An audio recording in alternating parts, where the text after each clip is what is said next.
एकदा सहज माझ्या मनात विचार आला की या एवढ्याशा गावात खंबीर अशी बांधलेली एखादी इमारत असावी हे ठीक होते, पण ती बांधली पाहिजे गावच्याच खर्चाने. असा खर्च द्यायला ही वेडी धनगरे कबूल होतील का? तिकडे एक म्हण होती, धनगरी वेड 6 महिने जाणार नाही. धनगरांच्या आडमुठ्या वृत्तीवरून ती पडली असावी कदाचित. गावात इमारत असावी हे कुणाला पटले नसते. शाळा बांधावी तर शाळेसाठी जागा होती आणि ती अपुरी पडेल असा काळ येणे नजीकच्या भविष्यात तरी शक्य दिसत नव्हते. मग इमारत कशाची? सहजच सुचले की तालीम बांधावी. पोरांना खेळण्यासाठी, वेळप्रसंगी गावकऱ्यांना एकत्र येऊन बसण्यासाठी प्रशस्त अशी तालिमीची इमारत बांधावी. संस्थांच्या राजेसाहेबांना व्यायामाची आवड होती. या कारणामुळे शिक्षण खात्यातून किंवा खाजगीतून काही मदत होईल. या गावात मी शाळा मास्तर होतो याची आठवणही राहील. रात्री घरोघरी रामोशी पाठवून मी गाव जमविले. भाकरी खाऊन तमाकू दाढेला धरलेली मंडळी घोंगड्या पांघरून जमली आणि शाळेपुढच्या पटांगणात बसली. मी जोत्यावर होतो. माझ्या पुढे कारभारी होता, रामा बनगर होता आणि शेकू होता. तातुबा होता. रानात काही कामधाम नसल्यामुळे सर्वजण आवर्जून आले होते. सुरुवातीला उगीचच इकडची तिकडची चौकशी झाली. त्यात बालट्याच्या अजूनही जागचे हलता येत नाही. सगळ्या अंगातून सारख्या कळा येतात असे कळले. कोणीतरी त्याला फौजदारी करायला सुचवले होते. तेव्हा तो म्हणाला होता, फौजदारी केली आणि मागणारे मिळाले तरी माझा मार काही भरून निघत नाही. गोष्ट खरीच होती. मग मी मुद्द्याचा विचार सांगितला. म्हणालो, माझी अशी एक इच्छा आहे की गावात एक चांगली इमारत असावी. खोपटे आपल्या माळ्या यापेक्षा मजबूत अशी जागा असावी. रोज आपण सर्वजण धुळीत बसतो. पाऊस पाणी असले, फार गारठा असला म्हणजे कोणी इथं बसायला येत नाही. कोणी शाळेचा अधिकारी आला, फौजदार शिपाई आला की त्याला उतरायची पंचायत होते. महारवाड्यात सुद्धा तक्क्याची इमारत असते. मग आपल्या गावात का असू नये? म्हणून माझ्या मनात आलं आहे की एक तालीम गावात बांधावी. तुमचं म्हणणं काय आहे? लोकात कुजबूज सुरू झाली. मास्तराने हे काहीतरी वेळ घेतले आहे अशी त्यांची समजूत झाली असावी. आपसातच बोलू लागले. तेव्हा मी ओरडून म्हणालो, आपसात बोलू नका तुम्ही. मला गाढव म्हटलं तरी चालेल, पण ते स्पष्ट म्हणा, माझ्यापाशी म्हणा. बाळा बनकर चावत चावत म्हणाला, तालीम बांधायला कुठं पैलवान आहेत गावात? शाळा सुरू करतानाही तुम्ही म्हणाला होतात, कुठं पोरं आहेत गावात? पण आता पोरं येतातच ना. 5-15 मुलं उद्या तालुक्याच्या शाळेत जातील, 7वी पास होतील. कुणी म्हणाले, कशाची होत्यात? जरा नेटकं झाले की मेंढरामागे जातील. 7वी पास होऊन तुम्हावाने मास्तर थोडीच होणार ती. आमच्यातल्या कुणी शिकून अंमलदार झालेला हाय का तालुक्यात? म्हातारा कारभारी समजुतीने म्हणाला, अरे आज पहिलवान नसला कुणी तरी पोरं खेळू लागतील. खेळता खेळता एखादं निवडलं त्यातलं. मी म्हणालो, आणि समजा नाही निवडलं तरी गावाला उपयोग नाही का इमारतीचा? तुम्ही गजी नाचता, त्याचे सामान 10 दिशांना असतं. ढोल एकीकडे, झांजा एकीकडे, लेझीम, बोठाटी, दांडपट्टा, कुणी ना कुणी खेळतं. ते सगळं सामान तालमीत राहिलं. मोकळ्या वेळी ज्याला चांगली माहिती आहे त्यानं पोरांनाही हात शिकवले तर काही वावगं होईल का? पर तालीम बांधायची म्हणजे बक्कळ पैसा लागेल. तो कुणी द्यायचा?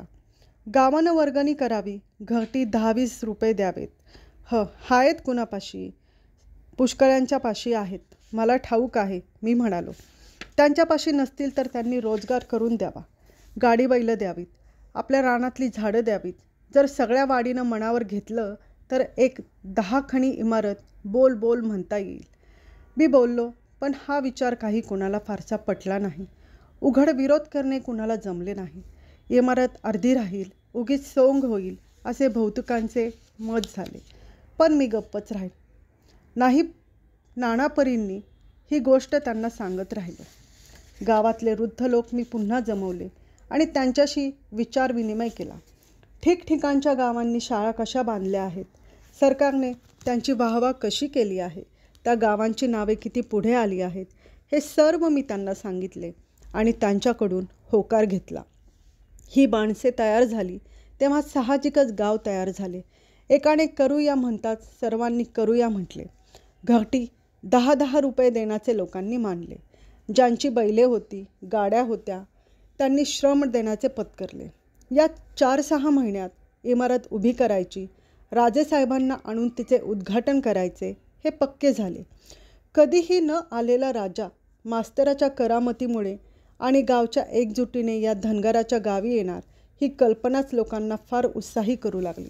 आपल्या गावात तालीम होणार आहे आणि राजा येणार आहे हा विषय घरोघरी झाला. कित्येक दिवस सांगण्यासारखे चघळण्यासारखे असे काही घडले नव्हते.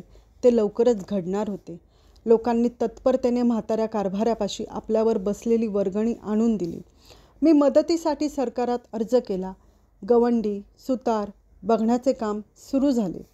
कारण असले कारागीर वाढीत नव्हते. ते परगावाहून म्हणतील तो रोजगार देऊन आणणे भाग होते. लाकडाची जरुरी होती. दूर असलेल्या डोंगरातून दगड आणावे लागणार होते. त्यासाठी वडार ठरवायचे.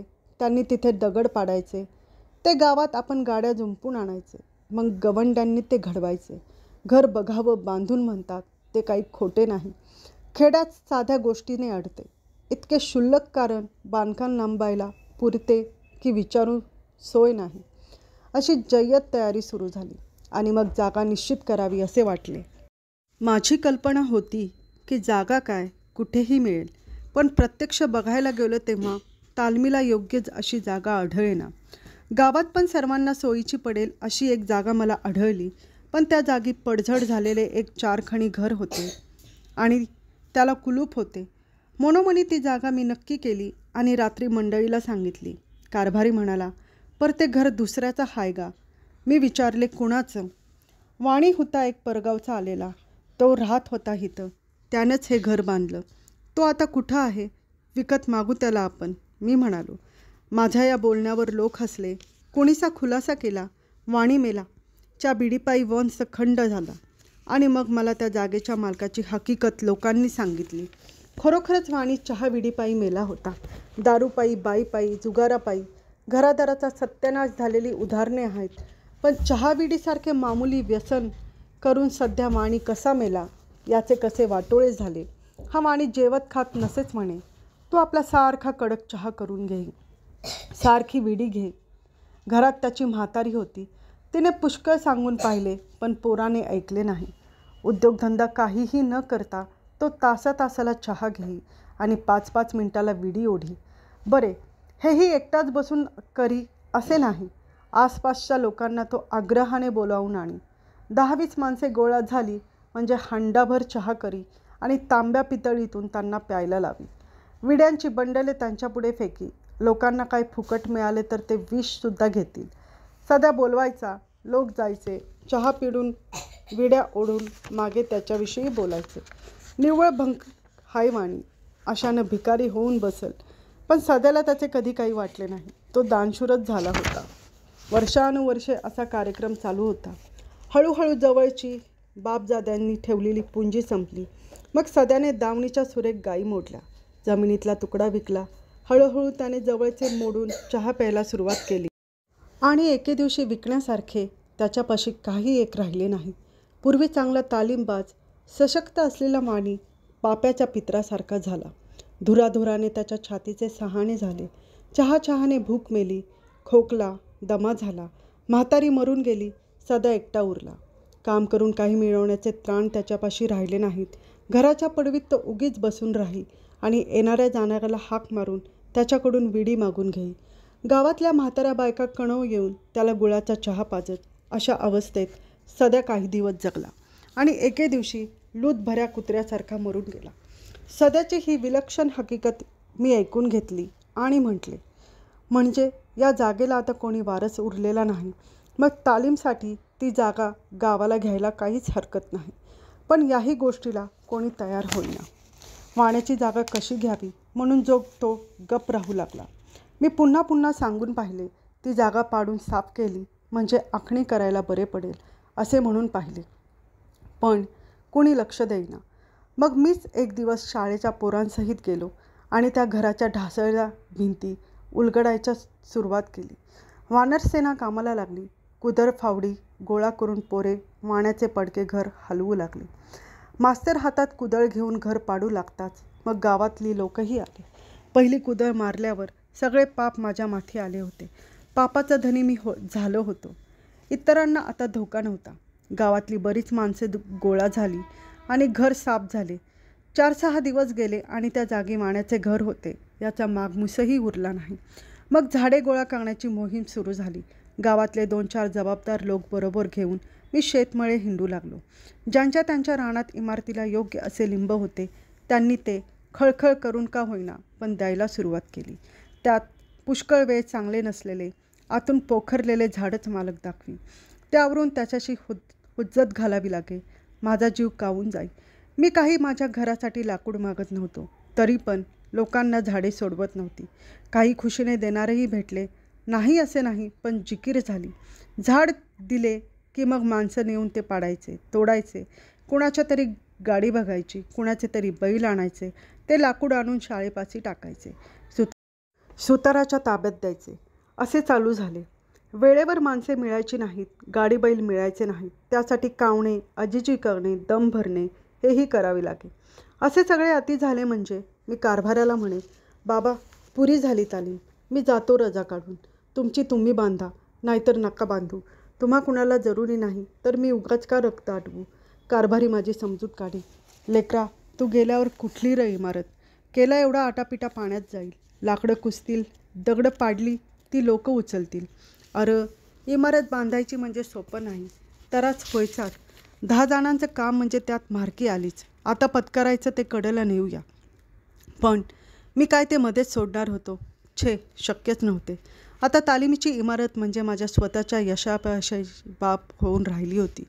बनगरवाडीच्या अब्रूची बाब होऊन राहिली होती. आसपासची लहान खेडी कौतुकाने या वाडीकडे बघत होती. ही धनगरे, वेडी मेंढरे यांच्या हातून असले काम कसे पार पडायचे? मास्तर पुष्कळ हौशी आहे, पण नुसती हौस काय कामाची असे म्हणत होती. त्यांना दाखवायचे होते आजूबाजूला 10-5 खेड्यात नाहीत अशी सुरेख तालीम बनगरवाडीला बांधायची होती. या झाडे गोळा करण्याच्या मोहिमेत मी एकदा बाळा बनगराच्या रानात गेलो. बरोबर आईबू आणि आनंदा होता. विशेष गोष्ट म्हणजे बाळाच्या रानातले हे झाड आम्हाला पाहिजेच होते. तुळईसाठी त्याचा नेमका उपयोग होणार होता. आनंदाने वाटेतच बाभळीवर बसलेला भला गलोरीने मारला. तो तडफडू लागताच आईबूने जाऊन धरला. भल्याने मान टाकली. आनंदा पुन्हा झाडे हेरू लागला आणि आईबू चालता चालता त्या मेल्या पाखराची पिसे काढू लागला. मी एकटाच त्यांच्या पुढे गेलो. दुपारी 4-4:30ची वेळ होती. मी रानात पोहोचलो तेव्हा एका जुन्या दाव्याला पड घालीत बाळा त्या लिंबाच्या सावलीला बसला होता. नुसत्या धोत्राशिवाय त्याच्या अंगावर काहीही नव्हते. अरुंद कपाळ, पसरट नाक आणि सपाट हनुवटी असलेला बाळा एकाग्र चित्ताने तुटलेली दावे दुरुस्त करीत बसला होता. मी कशासाठी आलो आहे हे त्याने जाणले. आगत-स्वागत केले नाही, बसासुद्धा म्हटले नाही. केवळ काहीतरी बोलायचे म्हणून तो म्हणाला, कुणीकडं दौड मास्तर साहेब? मी हसत म्हणालो, तुम्हाकडेच आलो होतो आवर्जून, आणि खालची ढेकळे साफ करून बसलो. बाळा पुढे काहीच बोलला नाही. धीर करून मीच म्हणालो, मग झाड केव्हा देताय तालमीला? कुठलं झाड? बाळा म्हणाला. अशा उत्तराची मला आता सवय झाली होती, तरी पण कळ आली. ती चेहऱ्यावर दिसलीही असेल. वरच्या लिंबाकडे बघून मी म्हणालो, दुसरं कुठलं? हे सावलीला बसलोय तेच द्या. मान हलवून बाळा म्हणाला, हे मिळणार नाही. मी म्हटलं, का बरं? माझी मर्जी. असं म्हणून कसं चालेल? बघीन कसं नाही भागत ते. मनगटात नेट असेल तो झाड पारील हे आणि नील.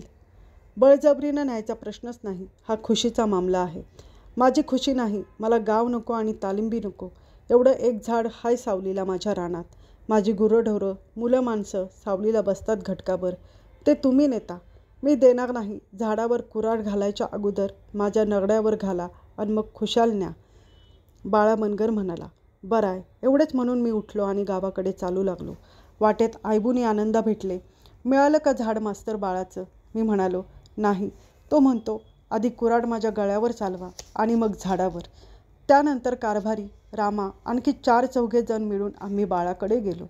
तेव्हाही तो तुटक्या दाव्याला पड घालीत लिंबाच्या सावलीला बसला होता. त्याची शेगडे आजूबाजूला कान हलवीत बसली होती. बायका पोरे बसली होती. त्याच लिंबाच्या सावलीत त्याने आपले 2 बैल बांधले होते.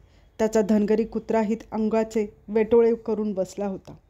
आम्ही जातात कुऱ्हाड घेऊन बाळा उठला. आम्ही जागच्या जागी थांबलो. हा महाकाय माणूस थेट मारामारीवर येतो की काय या शंकेने मी सर्द झालो आणि बाळा कुऱ्हाड घेऊन आमच्याकडे आला. त्याला तसे येताना पाहून कारभारी पुढे झाला. बाकी कुणाचा पाय जागचा हल्ला नाही, पण वयाच्या उताराला लागलेला कारभारी जोडा ओढीत पुढे झाला आणि बाळाने जवळची कुऱ्हाड त्याच्या हातात देऊन म्हटले, काल मास्तराला सांगितलं होतं, झाड तोडण्या अगोदर माझी मान तोड. आता तुम्हाला सांगतो. एवढे बोलून तो वळला आणि लिंबाखाली बसलेल्या आपल्या परिवाराकडे बोट करून म्हणाला, ह्या इतक्या जनावरांच्या माणसांच्या मानात तोडा आणि मग झाड तोडा. त्याच्या हाताला धरून कारभाऱ्याने त्याला सावलीत नेले, खाली बसवले आणि म्हणाला, बाळा गप बैसान माझं ऐकून घे. म्हाताऱ्याच्या हाताला हिसका मारून बाळा उठून राहिला आणि हातवारे करून म्हणाला, मी कुणाचं ऐकणार नाही. तुम्ही लोक मला मातीत घालाल. मी तालमीला बळ देणार नाही, झाड देणार नाही. मग काय होणार ते होईल. कारभारी अजूनही शांत होता. तू उगीच उतू जाऊ नकस बाळा. गावासाठनं एक झाड दिल्यानं तुझं घर बुडायचं नाही. बुडू ना बुडू पण मी झाड देणार नाही. बनगर म्हणाला, हे पक्क का? हा पक्क. पंत सरकार आलं तरी झाड मी देणार नाही. इंग्रज साहेब आला तरी देणार नाही. काय कोण मला फासावर देणार आहे ते देऊ दे. एवढे ऐकल्यावर कारभारी म्हातारा परत फिरला आणि हात करून म्हणाला, हा चला माघारी. सगळेजण बाळाच्या उर्मटपणाने तापले. त्याच्या कानात सावलीसाठी एवढे एकच झाड होते ही गोष्ट तितकीच खरी नव्हती. बांधावर लहान सहान लिंबाची झाडे होती. त्याला अगदीच उन्हात बसायला लागणार नव्हते. कारभारी चला म्हणाला तरी रामा बनकर हलला नाही. तो जोराने येऊन म्हणाला, बाळा हे बरं नव्हं. तू पांढरीला डावलतोयस. बाळा ओरडून म्हणाला, मला पांढरीची जरुरी नाही. आज 8 साल मी माझ्या मातीत राहतोय. हितनं पुढं राहीन. मला पांढरीचा धाक कशाला दाखवतोस? बोडकीला बावाचा धाक काय रे राम्या? हे ऐकून रामा आनंदात चवताळून बाळाच्या अंगावर जाऊ लागले. तेव्हा कारभाऱ्याने हातातले दांडके म्हणून त्यांना मागे ढकलले. करारी आवाजाने तो बाळाला म्हणाला, बाळा बोललास हे कंडपतूरने पांढरीपाशी कधी येऊ देऊ नकोस. आणि एकमेकांशी काहीही न बोलता आम्ही सर्वजण रानातून गावात आलो. गावापाशी येताच म्हातारा म्हणाला, या बाळ्याला कुणी विचारू नका. त्याची जनावरं आपल्या रानात येऊ देऊ नका. त्याची नड अडचण जाणू नका. बघू दे मला किती कड काढतो ते. लवकरच ही बातमी सगळ्या वाडीत आली. बाळा बनगराला वाडीत टाकले ही बातमी पोगाटोगांना समजली आणि ती लगोलग अंमलातही आणली. बाळाचा पोरगा बकरे कापण्यासाठी आईबूला बोलवायला आला. तेव्हा आईबूने साप सांगितले, मी येणार नाही. तुझं घर गावानं वाळीत टाकले. पर तुझा आणि गावाचा काय संबंध? तू बाहेरच्या दिल्या तुकड्यावर काम करणारा. मी फुकट काम करत म्हणतो असं नाही. शेरपायली मागून घे. तुझ्या शेरपायलीची मला गरज नाही. आईबू म्हणाला, तू जा. ही गोष्ट जेव्हा बाळाला समजली तेव्हा तो पोरावरच डाफरला. पोराला त्याने 6 कोसांवरच्या तालुक्याला धाडले आणि तिथनं मुलाने आणून बकरे कापले. रानात काम करायला रोजगाराने वाडीतले कोणी येईना. तेव्हा जास्त रोजगार देऊन त्याने परगावचे रोजगारी आणले. त्याच्या विहिरीला खारट पाणी होते म्हणून बायको 2 केळ्या पाणी वाडीच्या विहिरीला न्यायची. तिला लोकांनी बंदी केली. तेव्हा बाळा रोज 3 मैलांवर जाऊन तिथल्या विहिरीचे गोडी पाणी प्यायला आणू लागला. त्याने गुरे दुसऱ्यांच्या कानात न्यायचे बंद केले. त्याची पोरे शाळेत गावात येईनाशी झाली. बाळा बनगराने पांढरीपुढे नमते घ्यायचे साफ नाकारले. तो चिवट माणूस आपला हेका चालवीत राहिला आणि वाडी तो किती कट काढतो याची वाट बघत राहिली. धन्यवाद.